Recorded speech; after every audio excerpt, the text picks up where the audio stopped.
mengawal kegiatan sidang paripurna daerah. Yang jadi miskonsepsi di masyarakat.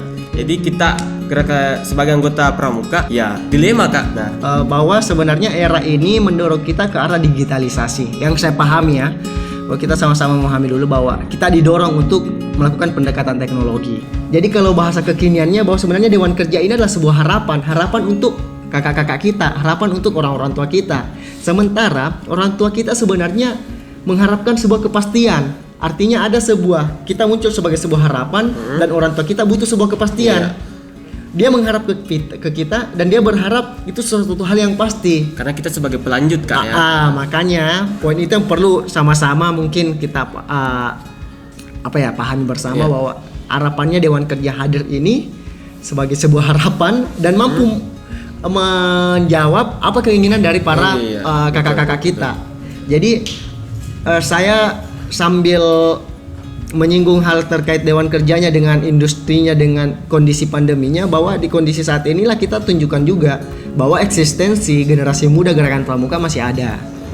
Cuma memang dalam kondisi kekinian yang saya melihat bahwa antusias dari para kakak-kakak kita di area orang dewasa itu sangat luar biasa di Gerakan Pramuka. Ya, aktif melakukan webinar dan sebagainya. Tetapi secara personal saya mengatakan bahwa ini sesuatu yang sangat luar biasa. Tapi ya ada hal lain yang perlu diperhatikan. Jalan tidak proses pembinaan. Betul. Jangan sampai webinar dilakukan sasarannya seperti apa, tetapi pengawalan atau pendampingan adik-adik ke gugus depan ataukah orang-orang terdekatnya sebagai seorang pembina ini belum maksimal. Nah, itu yang perlu sama-sama kita jaga. Makanya kami berharap posisi rekan-rekan Pramuka Penegak Pandega pada saat pandemi ini maksimalkan segala potensimu, karena cenderung kakak-kakak penegak pandega kondisinya saat ini secara psikologis adalah orang-orang yang cenderung mau mencoba hal baru. Iya betul kan.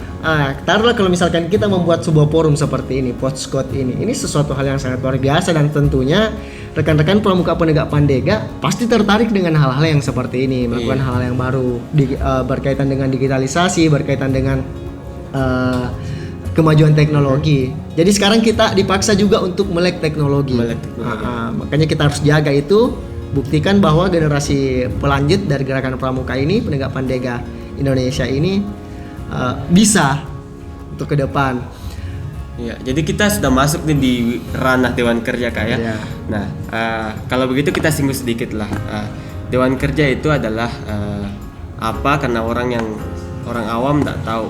Kebanyakan Kak di daerah-daerah kalau kita tanyakan Dewan Kerja itu apa? Dewan Kerja itu apa? Apa itu Dewan Kerja? Nah, yang mereka tahu hanyalah Dewan Ambalan. Bahkan di suatu tempat, suatu kondisi saya mendapatkan kasus seperti ini Kak. Dewan Kerja Ambalan. Nah, itu tuh yang miskonsepsi yang terjadi di daerah-daerah karena memang di kuartirnya belum menyediakan wadah untuk pembentukan Dewan Kerja daerahnya, misalnya Dewan Kerja Ranting, Dewan Kerja Cabang, Dewan Kerja Daerah dan seterusnya. Padahal kan Dewan Kerja itu adalah orang-orang yang dipercaya untuk melanjutkan kuartir ke depannya. Nah, kalau Kak Akmal sebagai anggota Dewan Kerja Nasional, apa sih yang akan disampaikan ke kuartir-kuartir yang memang belum menunjukkan visi yang semestinya dilakukan Kak? Kalau memang diberikan kesempatan untuk berbicara. Ini sebenarnya hal yang menarik kita bahas kalau berbicara tentang dinamika yang terjadi di Dewan Kerja, karena sebenarnya secara idealnya di tingkatan kuartir sampai tingkatan ranting itu memiliki Dewan Kerja, karena menjadi wadah, itu menjadi salah satu wadah pembinaan juga loh. Wadah pembinaan kita kan ada di gugus depan, ada di Satuan Karar dan di Dewan Kerja. Jadi jangan mengatakan bahwa ketika lepas dari gugus depan kemudian dia join sebagai anggota dari Dewan Kerja baik di tingkatan ranting, cabang, daerah maupun nasional, bahwa tidak ada proses pembinaan. Tetap ada, tetapi prosesnya tidak secara langsung lagi. Makanya yang perlu didorong adalah kesadaran orang dewasa. Kembali saya mengingatkan bahwa orang dewasa ini sebenarnya kita tahu maunya mereka adalah sebuah kepastian. Mereka mau hal yang pasti-pasti saja. Sementara kita generasi muda butuh sebuah pengharapan. Jadi kita adalah sebuah pengharapan. Kita adalah sebuah harapan untuk generasi kedepannya. Dan kita harus mampu hadir di situ untuk memberi kepastian kepada generasi kita. Kembali poinnya di situ bahwa ada sebuah pengharapan, ada sebuah kepastian. kita diharapkan. Orang tua atau kakak-kakak kita pasti butuh sebuah kepastian. Iya. Itu karena kan poinnya. mereka yang membimbing kita, berarti mereka punya harapan kepada kita, menuntut kepastian ke kita. Ya, betul. Kalau misalkan kembali bahwa secara nasional memang ketika kita melihat kondisi Dewan Kerja tidak merata dari setiap daerah karena pendekatan tiap daerah berbeda. Ini tidak bisa kita pungkiri bahwa kita ketika melihat secara nasional pendekatan tiap daerah, kita tidak bisa melakukan perlakuan yang sama antara wilayah A dengan wilayah B. Kondisi Dewan Kerjanya juga seperti itu.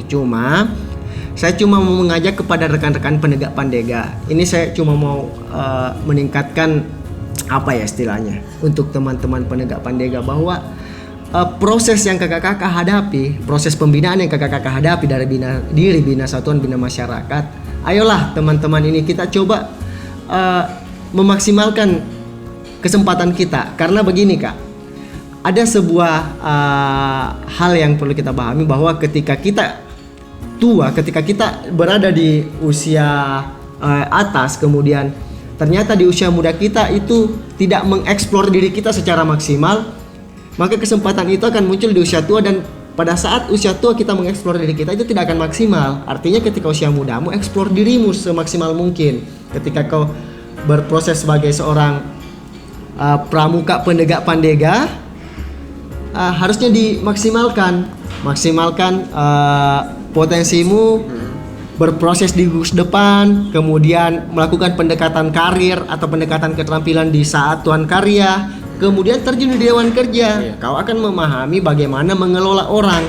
Jadi pendekatannya pendekatan pengelolaan, walaupun pada prinsipnya pembinaan yang terjadi di kuartir itu berbeda dengan di gugus depan. Kuartir bukan lagi yang membina tentang bagaimana SKU-mu, bagaimana kau dalam memimpin rapat dan sebagainya, tidak lagi seperti itu, tetapi bagaimana kau mengelola orang, mengelola penegak pandega yang ada di wilayahmu.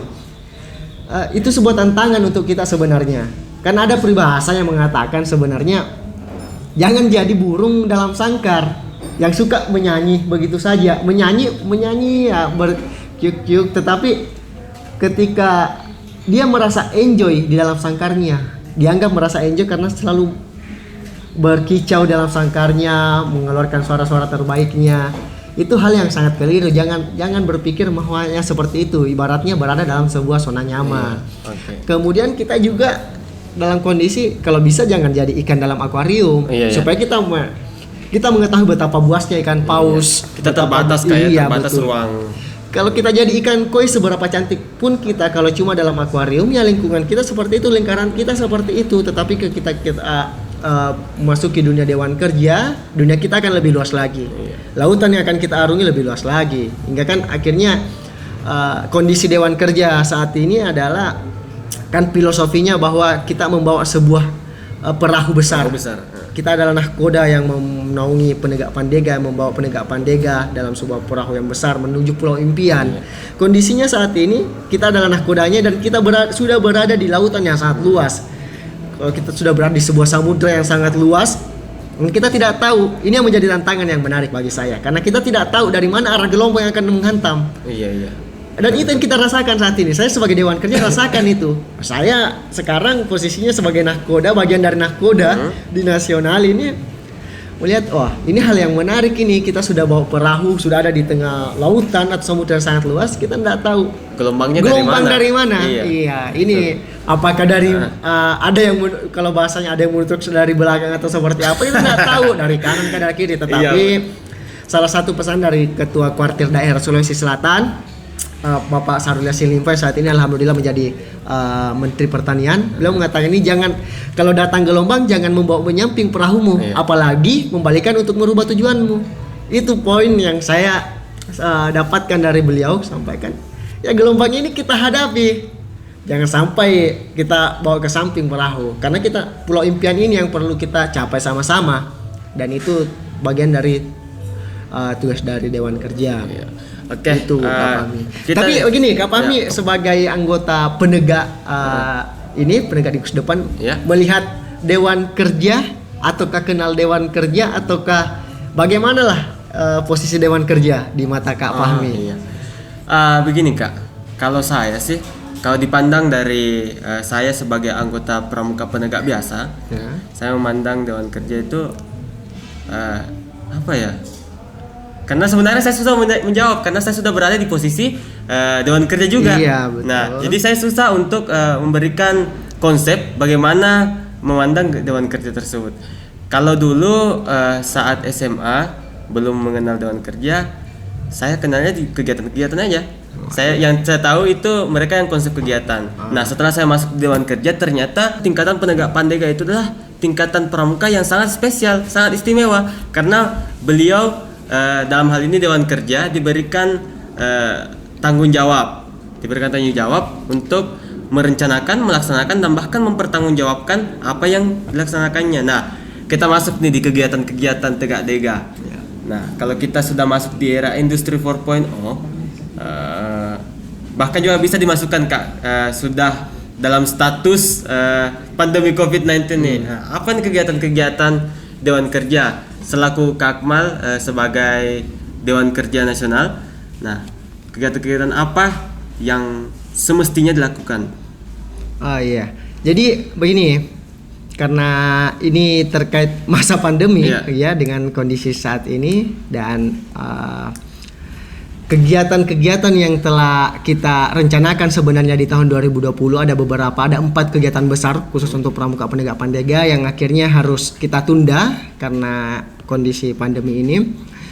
Tetapi tentunya bahwa kehadiran kita sebagai Dewan Kerja adalah menjadi salah satu pendamping atau memfasilitasi rekan-rekan di daerah, ibaratnya di daerah di lingkup wilayahnya. Kalau Dewan Kerja Nasional sampai saat ini di masa ini karena teman-teman di daerah alhamdulillah aktivitasnya tetap jalan walaupun dan tentunya dengan protokol kesehatan ya, beberapa daerah melakukan kegiatan pelatihan, musyawarah dan sidang paripurna itu tetap dihadiri oleh Dewan Kerja Nasional baik secara langsung maupun virtual. Cuma ada beberapa sih yang dihadiri secara langsung tapi virtual alhamdulillah tetap jalan. Tetapi pada prinsipnya bahwa yang dilakukan saat ini adalah perlunya memang ada regulasi khusus seperti apa sih sebenarnya kita dalam beraktivitas ini, kegiatan pendekatan seperti apa yang perlu kita lakukan dan itu sama-sama perlu kita rumuskan karena sampai saat ini juga belum muncul. Kita tidak tahu kondisi seperti ini Kak sampai kapan akan berakhir. Intinya salah satu yang disampaikan oleh Badan Forum mengatakan bahwa anggota gerakan pramuka, anggota kepanduan itu dia tidak pernah kaget, dia tidak pernah dia tahu apa yang dia harus lakukan pada saat ini. Kita artinya mengadopsi beberapa hal yang perlu kita lakukan pada saat ini. Kita mensupport pemerintah dalam penerapan dan mensosialisasikan penerapan new normal itu, kemudian turut andil juga dalam memastikan bahwa di setiap aktivitas yang kita lakukan, setiap kegiatan-kegiatan yang kita lakukan itu tetap mengacu kepada protokol kesehatan. Itu yang sebenarnya diperlukan. Karena kalau kita berbicara tentang topik terkini yang menjadi bahasan secara nasional bahwa kehadiran influencer ini, kita sebagai anggota gerakan pramuka tidak bisa secara serta-merta menyatakan diri kita sebagai anggota Dewan Kerja Nasional dan saya seorang influencer, belum tentu. Betul. Karena belum tentu ada yang mau mengikuti saya, belum tentu ada yang mengamati aktivitas saya. Tetapi yang perlu kita sadari bahwa sebagai anggota gerakan pramuka, kita memastikan diri kita adalah bagian yang mensupport kebijakan-kebijakan pemerintah, mensupport negara. Kita menjadi bagian dari garda terdepan untuk bersama-sama menjaga keutuhan NKRI. Keutuhan itu bukan hanya sekedar ketahanan, tapi juga dalam hal sosial dan sebagainya. Makanya kalau semua penegak pandega se-Indonesia yang jumlahnya ya kalau kurang lebih 8 jutaan pramuka penegak pandega mampu berkontribusi secara nyata, ikut ambil peran dalam langkah-langkah yang dilakukan oleh pemerintah, saya kira itu sangat luar biasa efeknya kepada supportingnya kepada bangsa dan negara ini. Itu yang perlu sebenarnya kita munculkan. Kita tidak perlu melakukan sebuah aksi yang ibaratnya kampanye besarkah atau aksi besar-besaran yang perlu terpublish, tidak, tetapi cukup dengan langkah-langkah kecil. Gerakan pramuka ini bisa memberikan efek yang sangat luar biasa kepada kepentingan bangsa dan negara itu. Iya. Kalau berbicara tentang kepentingan bangsa dan negara, jadi kita punya peran khusus dong Kak. Karena sebagai Dewan Kerja, kita yang mengatur kegiatan-kegiatan apa yang cocok untuk penegak pandega. Nah, kalau misalnya Kak pandemi ini tidak ada, Ya. nah apa nih inovasi Dewan Kerja Nasional Kak ya? Yang bisa kan diwakili oleh Kak Akmal, Dewan Kerja Nasional. Apa nih inovasi yang sebenarnya belum tercapai karena adanya pandemi ini? Ya. Inovasi yang sebetulnya sebelum-sebelumnya belum terjadi. Oke. Oke, apa nih? Kita minta bocoran sedikit nih dari Ya. Kak Akmal. Oke. Kalau kami sih di awal kepengurusan memang sama-sama komitmen untuk membuat sebuah hal yang baru, membuat sebuah gebrakan sebenarnya. Per awal periode kita sudah mencoba itu. Sudah 2 sidang paripurna nasional kita lalui, di mana sebenarnya poin yang kita munculkan adalah sebuah aksi kolaborasi. Kolaborasi ini adalah hal yang perlu dan sangat perlu kita terapkan sampai saat ini. Di mana kalau kita berbicara kolaborasi, Itu menyeluruh Kak ya? kolaborasi ini menjadi sebuah hal yang dan tantangan bagi kita untuk ke depan seperti apa. Karena sekarang kita tidak bisa lagi main sendiri-sendiri. Iya. Tidak bisa, kita harus saling merangkul. Artinya kolaborasi bukan hanya tentu dengan pramuka kuartir daerah ini dengan kuartir daerah ini, tapi tidak. Dia lebih luas cakupannya. Kita mampu ambil peran dalam hal lain. Kita mampu melakukan kolaborasi bersama rekan-rekan komunitas yang lain, sama hal yang pernah kita lakukan, bahwa beberapa kali kita melakukan kegiatan bersama dengan sebuah komunitas. Sebenarnya muaranya bukan tentang bagaimana pramuka dikenal, tidak, tetapi bagaimana kita melihat sisi yang lain. Karena kalau kita berbicara tentang pendekatan komunitas pemuda ini, dia lebih fokus, dia lebih mempunyai satu item fokus yang dia lakukan, sehingga posisinya kita di gerakan pramuka bisa menjadi mitra untuk mereka sebenarnya. Jadi saat ini tantangannya generasi kita harus siap untuk menerima bahwa kondisi saat ini kita tidak bisa berdiri sendiri, kita tidak bisa main sendiri. Kita harus memperluas wilayah main kita harus berani bermain di luar lingkaran, dan tentunya pendekatannya kita harus lakukan aksi kolaborasi itu. Jadi tagline untuk sidang paripurna, kolaborasi menginspirasi negeri. Kolaborasi menginspirasi. Itu per tahun yang kemarin. Berarti per tahun kemarin sudah dilakukan langkah-langkah ada kolaborasi. implementasi, Kak, ya? Iya, betul sekali. Itu aksi atau hal-hal yang tentunya Dewan Kerja Nasional harapkan. Kalau secara umum sih sebenarnya kami hanya mendorong bahwa bagaimana posisi penegak pandega ini ketika selesai ini menjadi buah apa istilahnya? Buah Jadi pikir ya? Ya hal yang perlu kita pikirkan bersama juga, bahwa ketika kita selesai menjadi Dewan Kerja Nasional, tentunya tidak diragukan lagi sebenarnya kalau secara pengalaman, karena di Dewan Kerja ini yang dibentuk ada 3, ada pengetahuan, ada keterampilan, dan ada pengalaman. Jadi pengetahuan tentang apa pengelolaan dan sebagainya, keterampilannya kita apa dan sebagainya, dan ini pengalaman yang menjadi membentuk kita. Kalau kembali berbicara tentang pramuka secara umum yang saya pahami, saya merasa bahwa pramuka itu kalau diibaratkan dia adalah sebuah pondasi, sehingga terkadang ketika orang sudah menjadi orang yang sudah kalau diibaratkan sudah menjadi sebuah bangunan megah, dia tidak menyebut lagi pondasinya apa. Tetapi yang harus kita sadari bahwa pondasi inilah yang menguatkan. Berarti tidak sedikit loh orang-orang besar ketika kita berbicara sebenarnya dari pramuka, tetapi tidak dimunculkan ke permukaan, karena pramuka kalau menurut paham saya, analisa saya sendiri, bahwa pramuka ini menjadi pondasi bagi kita, pondasi dalam membentuk bangunan. Mau jadi seperti apa kita nantinya terserah, tetapi pondasinya kita harus kuat dulu di bawah. Karena tentunya pondasi ini yang mempengaruhi bagaimana struktur bangunan ke atasnya. Kalau pondasinya kita, karakternya kita sudah mantap, sudah digambarkan di pramuka, seolah ke depan akan lebih mantap lagi. Bangunan setinggi apapun akan mampu kita kuatkan dan kita kokohkan karena pondasi kita sudah kuat. Itu yang saya masih pegang sampai saat ini, bahwa gerakan pramuka ini akan menjadi pondasi saya. Apapun gerak langkah saya, pondasi saya adalah gerakan pramuka. Iya. Jadi betul sekali yang dikatakan Kak Akmal, sebenarnya pramuka itu adalah pondasi. Jadi bisa ditanyakan lah Kak untuk orang-orang yang besar sekarang. Jadi tidak usah ditanya, pasti pramuka tuh. Contoh besarnya, contoh kecilnya itu Kak Syarul Yassin Limpo ya Kak ya. Beliau sudah menghidupi pramuka lah, hidup di pramuka dan menghidupi pramuka. Luar biasa Kak Syarul. Nah, mungkin cukup sekian Kak untuk diskusi kita kali ini. Sangat menarik dan ini bisa membuka pikiran kita yang sebelumnya menganggap pramuka seperti ini ternyata tidak seperti itu.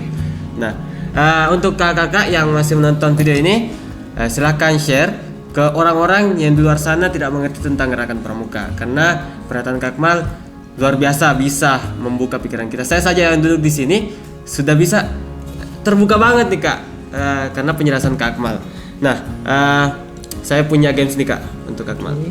Oke, saya minta satu kata aja dari Kak Akmal. Saya sebutkan kalimat, Kak Akmal sebut satu kata. Oke, misalnya satu kata untuk pramuka. Karakter. Oke, satu kata untuk industri 4.0. Teknologi. Satu kata untuk Dewan Kerja. Bermartabat. Luar biasa. Jadi kalau bisa kita simpulkan, gerakan pramuka itu adalah pembentukan karakter yang menggunakan teknologi untuk memajukan kepentingan bangsa dan negara. Jadi kembali ke intinya, kita kembali itu gerakan pramuka harus mengikuti perkembangan zaman, tapi tetap kembali ke prinsip dasar dan nilai-nilai gerakan pramuka. Mungkin cukup sekian Kak. Ya, assalamualaikum warahmatullahi wabarakatuh. Salam pramuka. Waalaikumsalam. Salam.